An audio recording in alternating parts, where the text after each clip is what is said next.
Released in 1983 and starring baby Matthew Broderick as a high school student, WarGames explores what was, back then, the newfound phenomena of computer games and hacking, all mixed in with the paranoia of the Cold War. The story centers around a teenage delinquent/genius called David Lightman, played by Broderick, who hacks into a United States defense system called WAPA, where suddenly, along with his friend Jennifer, played by Ali Sheedy, he's thrusted into an explosive adventure where what he thought was a harmless computer game can lead to thermal nuclear war in this fun, crowd-pleasing 1980s techno thriller. So today we're going to get hacking as we try to discover 10 things that you didn't know about WarGames. So we shall play a game as we check it out.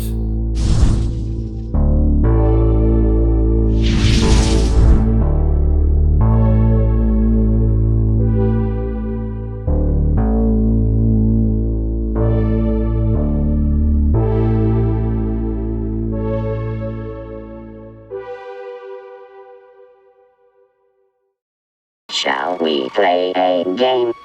Oh. How about global thermonuclear war? Number 10. The Genius and the Delinquent. The seeds of what would become WarGames was sown in 1979 when its co-writer Lawrence Lasker saw a documentary on television about theoretical physicist Stephen Hawking. This got Lasker thinking about Hawking's debilitating ALS condition, as well as the idea that Hawking could unlock the mysteries of the universe and may not be able to communicate them with the rest of the world due to his illness. This gave Lasker the idea of an elderly genius who was dying and had to team up with a younger one to keep up his work and efforts, one who was a youthful delinquent who nobody really understood on the account of his age. Lasker teamed up with fellow writer and producer Walter F. Parks to write a script.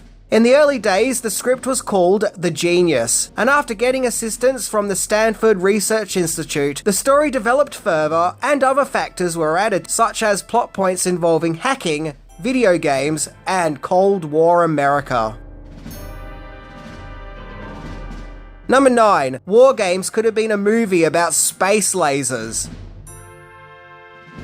As the development of this cautionary tale of a young video game hacker accidentally nearly starting World War III went on, the story was more and more starting to resemble the final film, with the Genius evolving into WarGames. Interestingly, the WAPA computer system was named by the movie's eventual director, John Badham, because he liked the name WAPA for several reasons. One, because its name sounds similar to the Burger King Whopper Burger, yes, this is a thing, and because of the whop sound in the name, which could signify something being whopped, and thus being destroyed.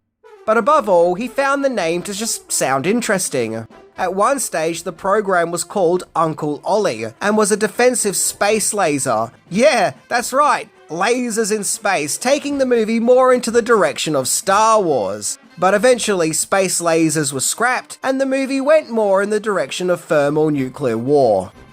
At this time, there was actually quite a few movies that explored the tensions and paranoias of the Cold War. Some of these other movies include Red Dawn and Superman 4: The Quest for Peace. Not to be confused with The Quest for Peas. Yeah, the latter probably wasn't the best example, but you get the idea. Number 8. Dr. Falcon could have been played by a man who wants to hold your hand. So when it comes to the movie's casting, WarGames stars a very young, infant-looking Matthew Broderick as the movie's youthful main protagonist, David Lightman. Broderick would have been about 19 to 20 years old at the time, so he wasn't quite Ferris Bueller yet. Ali Sheedy played David's friend who gets dragged into the misadventure, Jennifer Mack. Dabney Coleman played Dr. John McKittrick. The film also features a very young Michael Madsen, who plays a lieutenant at the start of the movie, and even James Tolkien, aka Mr. Strickland, turns up, and he is in no mood for any slackers. Then we get the fascinating character of eccentric genius Stephen Falcon, who is based off Stephen Hawking. Heck, the character's name of Stephen Falcon even sounds like Stephen Hawking.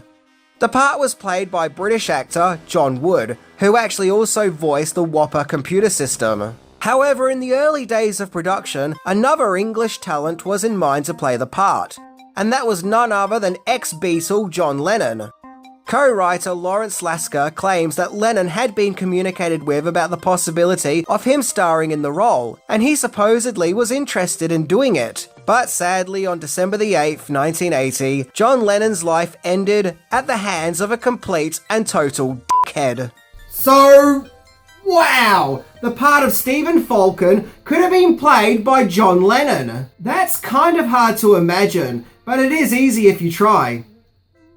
You see that? Do you see what I did there? Because imagine the song, because... Number 7. No studio believed in WarGames.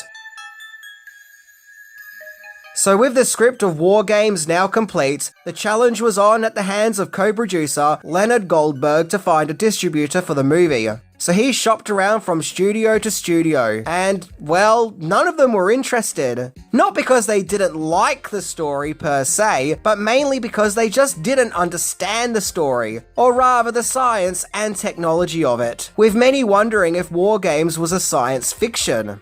In fact, even the movie's writers Lawrence Lasker and Walter Parkes started to question the authenticity of their story, and if the whole thing was just a bunch of mumbo-jumbo which made no sense. That is until they saw a news report that the United States Army thought that it was under attack by the Soviet Union due to a simulation tape which was left in a machine. Yeah, that's quite frightening.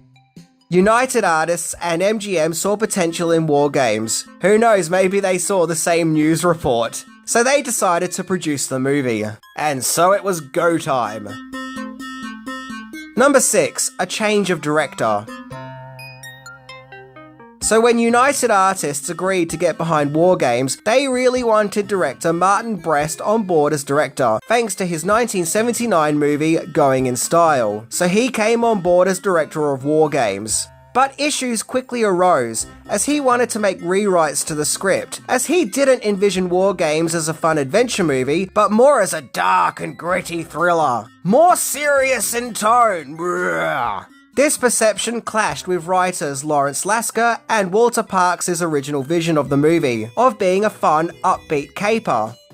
Supposedly, Lawrence Lasker and Walter Parkes were fired due to their clashes with Brest, but things got worse when the studio didn't like the footage that Brest had shot, feeling that it just wasn't the movie that they too had envisioned. So at no fault of his own, it seems that Brest was completely on a different level to everyone else when it came to the vision of WarGames. And after 2 weeks of filming the movie, Brest was let go from the production. However, it wasn't all bad, as Brest would go on to direct Beverly Hills Cop, which just so happens to be one of the greatest comedies of all time.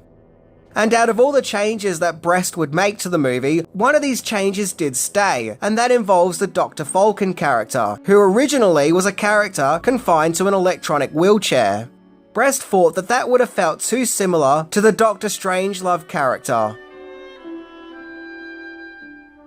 Sometimes when movies are being made, you have actors and directors who come and go, and it's okay. In some cases, some movies just aren't right for some people. And it's alright when that happens. Heck, it's happened to the greats. Number 5. A new director was very quickly brought in. The departure of original director Martin Brest caused confusion and uncertainty to the movie's main young stars, Matthew Broderick and Ali Sheedy. According to an article by Mental Floss, Brest took the two young actors out for a walk and explained to them that he was no longer going to be working on the movie. Both Broderick and Sheedy were apprehensive, fearing that if the director could be fired, then they too could also be fired, but Brest convinced them that their place in the movie was secure. It was only days later that a new director was brought in, and that of course was Saturday Night Fever director John Badham, who also directed Dracula 1979 and would go on to direct Blue Thunder and Short Circuit. And Badham's vision of WarGames was definitely more in line with the original writers Lawrence Lasker and Walter Parkes. So much so, he got them their jobs back to work on the film after the writers were fired by original director Martin Brest. Number 4. Filming.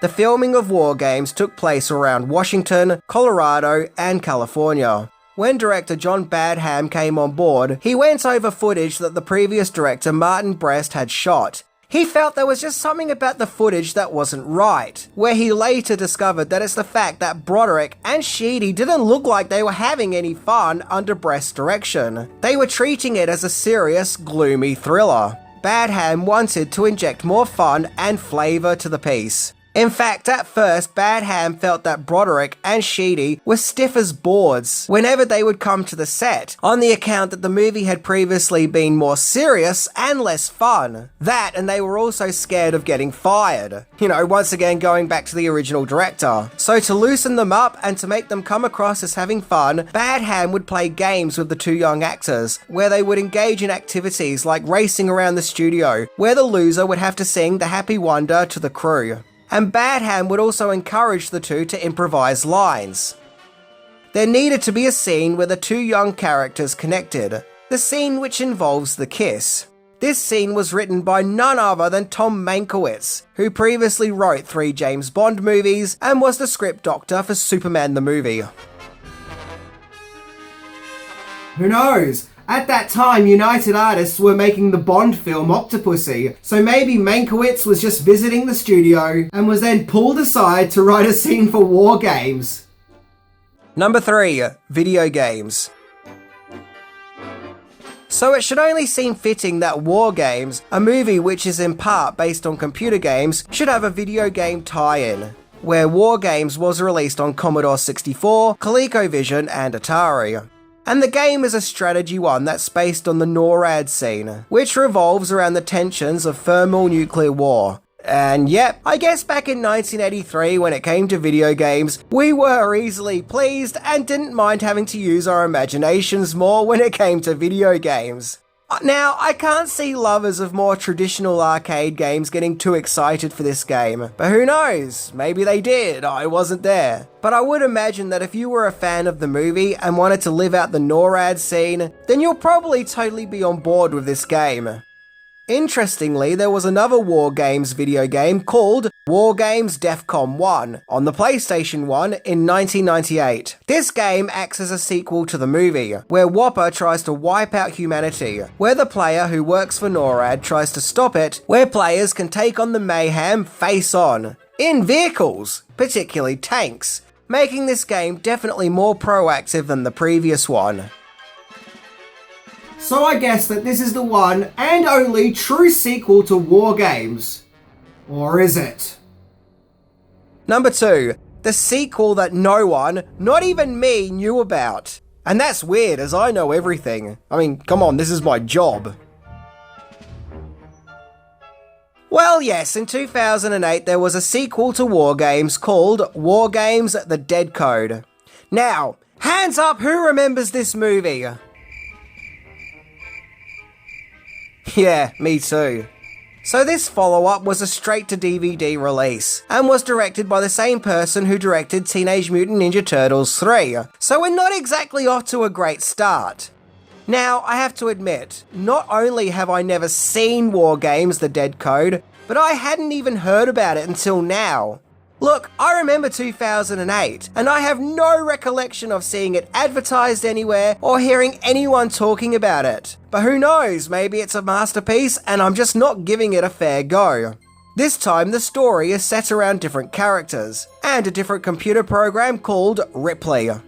The movie has an audience score of 25% on Rotten Tomatoes, and the reviews actually aren't flat out awful, but more mixed, with some praises that it actually is a good film.